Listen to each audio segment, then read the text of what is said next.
기도하겠습니다. 하나님, 저희들이 주님께 고백한 이 찬양의 가사처럼 저희들 세상의 즐거움과 명예와 모든 것 다 버리고 우리가 깨달아야 할 것은 주님밖에 없습니다. 저희들의 모든 삶을 주관하시고 우리의 소망이 되시는 분은 주님밖에 없습니다. 고백한 대로 저희들의 마음이 하나님께로 나아갈 수 있도록 성령께서 함께하여 주시옵소서. 세상을 살아가면서 저희들 고백은 주님밖에 없다 하지만 참 주님이 나중에 될 때가 너무 많습니다. 내가 가지고 있는 생각들과 원하는 것들과 내 뜻과 내 중심적인 것이 더 우선이 될 때가 많습니다. 날마다 주님 앞에 예배할 때에 하나님, 저희도 이것이 달라지기 원합니다. 주님이 중심이 되고 주님이 우선이 되어지고 주님이 전부가 되어질 수 있도록 말씀을 통해 깨닫고 하나님이 깨달음이 삶의 저희들의 모든 삶의 아버지 모습으로 열매로 드러날 수 있도록 성령께서 우리를 이끌어 주시옵소서. 아버지 하나님, 우리를 새롭게 하여 주시고 말씀을 통해 우리를 변화시켜 주미사오며 예수님의 이름으로 기도합니다. 아멘. 하나님의 말씀 함께 보도록 하겠습니다. 구약성경 시편입니다. 시편 31편입니다.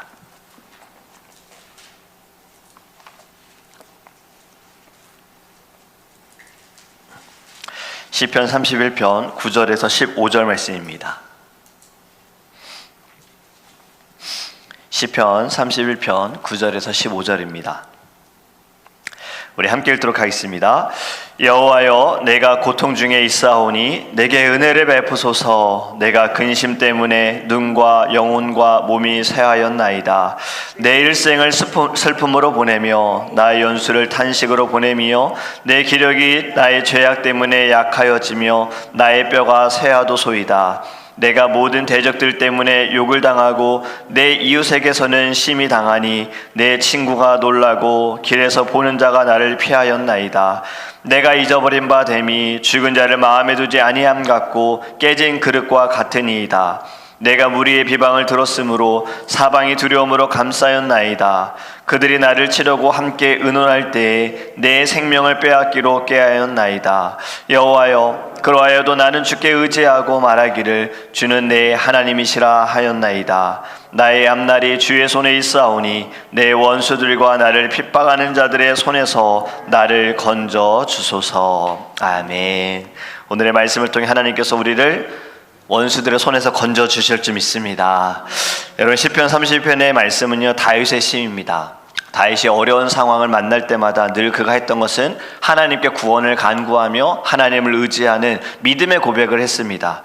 다윗이 자신의 적들로부터 위험을 받고 생명의 위기를 느끼는 모든 상황 속에서 하나님께서 자신을 보호해 줄 것을 믿고 하나님께 간절히 그는 기도했어요. 오늘 이 말씀 사실은 어떤 시기인지는 정확히는 알 수 없습니다. 하지만 다윗의 생애를 보면 그에게는 참 어려운 시기들이 많았습니다. 사울로 인하여서 그는 사울 왕에게 쫓김을 당할 때, 아들 압살롬이 반란을 일으켰을 때 그는 수많은 시련과 어려움을 당했습니다. 그때마다 그는 하나님께 주님, 저를 보호해 주세요, 저를 지켜주세요, 저와 함께 해주세요 라고 고백을 했어요. 저는 오늘 본문의 말씀 9절부터 15절의 말씀을 보면 좀 연결되어지는 단어들이 있습니다. 9절의 말씀을 보면요, 눈과 영혼과 몸이 쇠하여졌는데 이것이 왜 그런가? 근심, 이로 인해서 근심이 되어졌다. 그 근심은 또 고통 중에 있게 되어지는데 왜 이렇게 고통과 근심이 오게 되는가? 10절의 말씀을 보면 나의 죄악 때문에 약하여졌으니, 그러니까 죄로 인하여서 근심하게 되고 그 근심이 고통이 되어졌고 그로 인해서 눈과 영혼과 몸이 다 쇠하여졌는데 이것이 내 죄 때문에, 나의 죄로 인하여서 나를 약하게 만든다라고 고백합니다. 다윗은 자신이 만난 어려움들, 자신이 이해할 수 없고 받아들일 수 없는, 예상할 수 없는 모든 어려움들을요, 주일의 말씀처럼 믿음으로 해석을 하는 거예요. 주님, 왜요? 왜 나한테 이런 어려움을 주세요? 왜 저한테 이런 시기를 주시는 거예요? 이것이 아니라 모든 것을 그는 해석을 한 겁니다. 믿음으로 해석한 거예요. 왕이 되고 싶다고 다윗이 왕이 된 것이 아니잖아요. 하나님께서 다윗을 택하셨고 사무엘을 통해 기름을 부으셨어요. 그럼 기름을 부음을 받았으면 왕이 되어야 하는데 그는 바로 왕이 되지 못하고 사울에게 미움과 시기를 받게 되어지고 여러 번 죽임을 당할 뻔한 순간들이 있잖아요. 물론 또 자신의 잘못과 죄로 인하여 받는 어려움들도 있었고 고통들도 있었습니다. 하지만 왕이 되고 나서도 그는 배신도 당하고 반란으로 인하여서, 아들의 반란으로 인하여서 가정이 깨어지고 이로 인하여 나라도 어려워지는 어려움도 받지요. 이 모든 어려움을 당할 때마다 왜요 주님, 왜 하나님, 왜 제가 하고 싶다고 했습니까? 이렇게 반응하지 않고 늘 자신의 죄를 하나님께 회개한 거예요. 이 모든 근심과 고통은 나의 죄악 때문이다. 나로 인하여서 이렇게 되어졌다.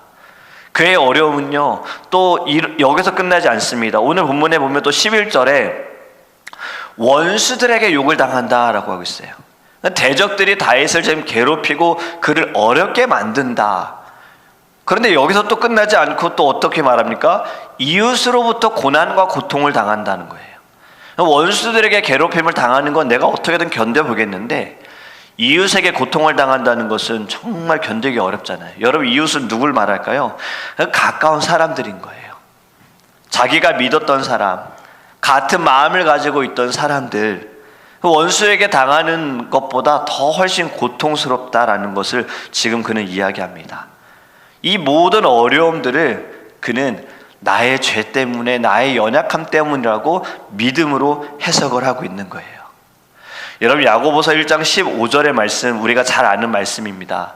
욕심이 잉태한 즉 죄를 낳고 죄가 장성한 즉 사망을 낳느니라. 하나님께서 이 세상을 만드실 때에는요, 죄가 없었잖아요. 모든 것이 다 좋았고 축복이었습니다.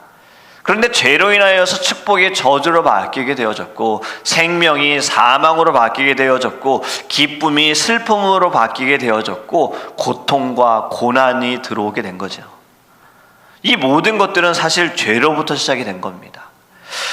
다윗은 죄로 인하여 약해진 자신을 알게 된 거예요. 깨닫게 된 거예요. 그리고 이 모든 것을 이기고 벗어날 수 있는 것은 왕의 권력으로, 내 힘으로, 내 지혜로 할 수 있다는 것을 그는 할 수 없다라는 것을 깨달았죠. 그리고 주님밖에 없다라고 고백합니다. 그래서 그는 이렇게 고백하죠. 내게 은혜를 베푸소서. 내게 은혜를 베풀어 주세요.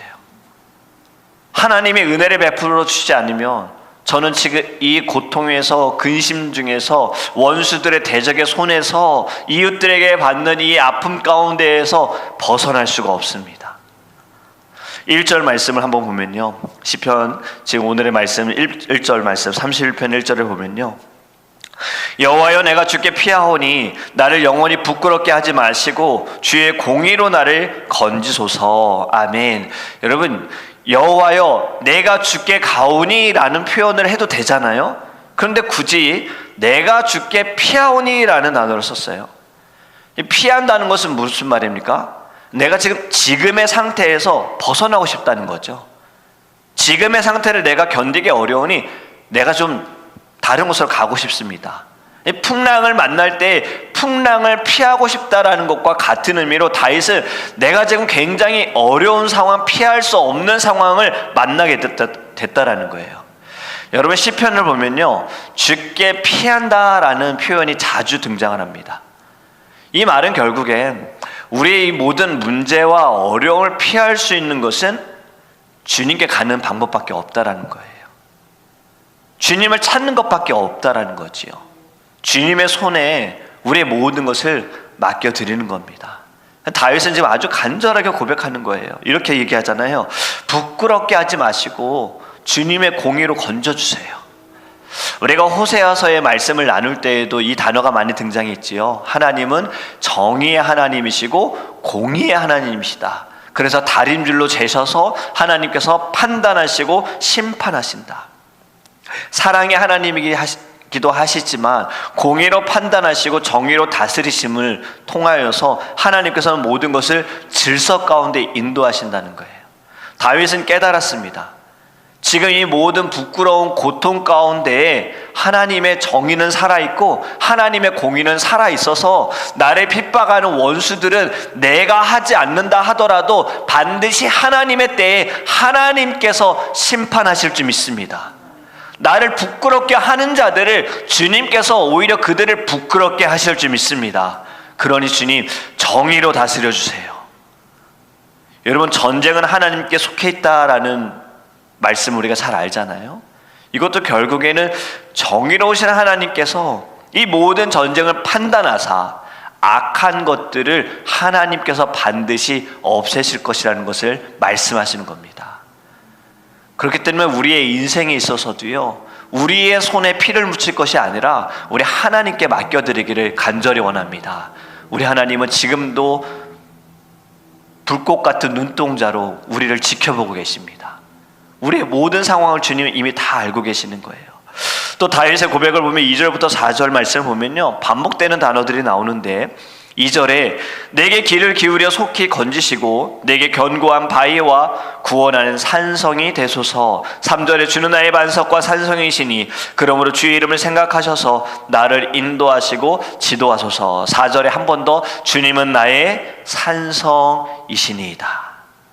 구원하는 산성이시요 산성이시니 주님은 나의 산성이십니다. 다윗은 주님에 대해 나의 산성이세요, 나의 피난처세요, 이렇게 늘 고백합니다. 왜 그럴까요? 하나님이 그의 보호자가 되시고 피난처가 되신다라는 거예요. 여러분, 산성이라는 것은요, 이 험준한 바위 산 위에 지어진 요새를 말합니다. 적들이 쉽게 공격할 수 없는 곳이 바로 산성인 거예요. 굉장히 안전하고 튼튼한 장소입니다. 주님이 나의 산성이십니다 라는 것은 제가 주님을 의지하면서 주님 곁에 있을 때 원수들이 나를 아무리 해하려고 할지라도 원수의 목전에서 나에게 상을 베푸시는 하나님을 믿습니다. 우리를 지켜줄 수 믿습니다 라는 의미가 있는 거예요. 사단은 우리를 계속해서 공격할 겁니다. 때와 장소, 어떤 상황들 가리지 않지요. 우리를 어떻게든 넘어뜨리고 우리를 부수고 주님과 멀어지게 만들려고 사단은 정말 여러 방법으로 우리를 공격할 겁니다. 이 공격에서 이길 수 있는 건 우리의 힘으로 할 수 없다는 거죠. 다윗처럼 우리도 이렇게 고백합니다. 주님이 나의 산성이십니다. 제가 주님 곁에 있기 원합니다. 주님이 내 안에 계실 때 내가 피할 수 있는 피난처는 하나님밖에 없습니다. 나의 마음이 지금 낙심되고 두려움 가운데 빠진 이 순간에 주님께 나아가기 원합니다. 여러분, 하나님만이 우리의 영혼을 보호하시고요, 어떠한 어려움 속에서 내가 이걸 피할 수 있을까? 내가 이것을 견딜 수 있을까? 하는 모든 순간에도 하나님은 일하고 계시고 우리를 붙들어 주실 줄 믿습니다. 이것을 깨닫는다면 우리는 오늘의 말씀의 제목처럼 우리는 이렇게 고백할 수밖에 없는 거예요. 주님밖에 없습니다. 주님밖에 없습니다. 주님, 이 세상이 변하고 내 모든 상황이 달라질지라도, 그리고 때로는 내가 억울한 일을 당하고 또 때로는 나 혼자라고 느껴지는 모든 순간에 그때도 주님밖에 없습니다. 여러분, 우리의 지난 날을 돌아볼 때 모든 것이 다 주님의 은혜라는 것도 결국에는 주님은 늘 우리와 함께 하셨던 거잖아요. 사람들은 떠나고 함께하는 모든 순간, 또 때로는 어려움도 당하고 내가 원치 않는 일도 당하는 모든 순간에, 심지어 내가 주님을 아프게 하는 그 순간에도 주님은 한 번도 우리를 떠난 적이 없으시잖아요.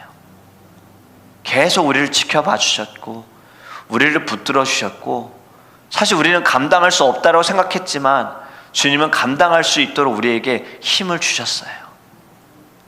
그렇다면 지금도 또 앞으로 살아가는 모든 순간에도 우리가 고백할 것은 주님밖에 없습니다. 예수님밖에 없습니다. 저는 이 시편 31편의 고백에 하나님을 의지하는 모습 속에서 누가 떠올랐냐면요, 예수님이 생각이 나더라고요. 여러분, 예수님께서 십자가에서 죽기 전에 하신 말씀이 무엇입니까? 뭐 7가지 말씀하셨지만 그 중에 한 말씀이 아버지여 내 영혼을 아버지 손에 부탁하나이다. 아버지밖에 없습니다예요. 지금 나의 모든 고난과 고통 속에서도 나의 영혼을 아버지 손에 맡겨드립니다. 하나님의 아들이신 예수님도 이렇게 기도하셨어요. 여러분, 우리도 기도할 제목이 결국에는 이겁니다. 제 영혼을 아버지 손에 맡겨드립니다. 주님 아시지요? 주님, 저의 지금 이 어려움과 이 고통과 고난 주님 아시지요? 주님께 맡겨드립니다. 나의 영혼 주님 사단에게 빼앗기지 않도록 저를 붙들어 주세요.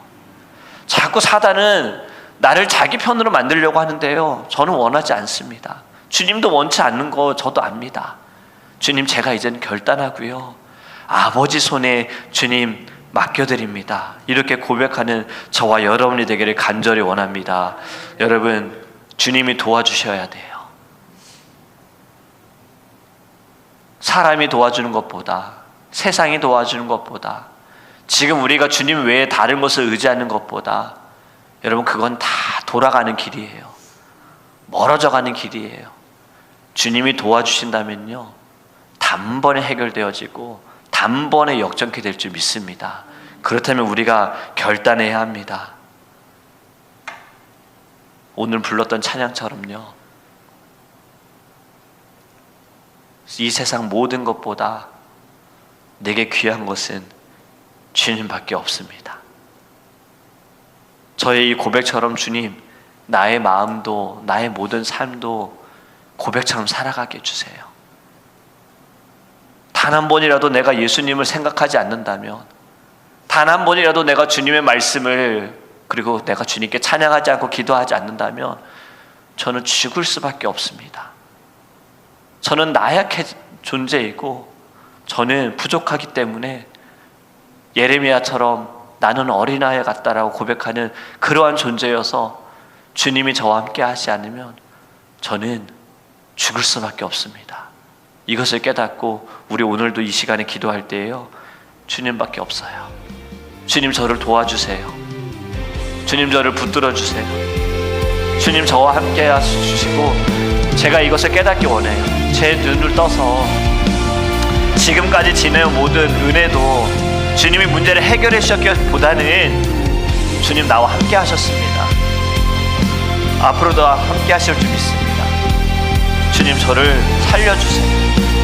주님, 저와 함께 해주세요. 우리 이렇게 고백하면서요, 주님밖에 없다라고 진실되게, 그리고 정말 이 고백한 것처럼 주님밖에 없는 우리의 삶이 될 수 있도록 우리 다 함께 주여 그리스도 통성으로 기도